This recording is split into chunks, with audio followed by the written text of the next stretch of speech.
ابھی آپ دیکھیں کہ جو بھی آتا ہے اسرائیل کو تسلی دینے کے لیے، عموماً لوگوں کی رفت و آمد زیادہ وہاں ہوتی ہے جہاں نقصان زیادہ ہے، جہاں بحران زیادہ ہے، جہاں پر زیادہ مدد کی ضرورت ہے۔ امریکی بار بار آ رہے ہیں، پہلے وزیر خارجہ آیا، پھر وزیر دفاع آیا، پھر صدر آیا، اور جو بھی آتا ہے اپنے ساتھ ایک بحری بیڑا لے کر آتا ہے، اسلحے سے بھرے ہوئے جہاز لے کر آتا ہے، جنگی ساز و سامان لے کر آتا ہے۔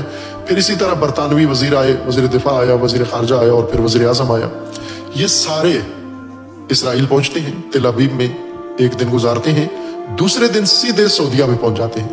آپ خبروں کو دیکھیں، سب کے سب دوسرے دن سعودیہ میں ہوتے ہیں۔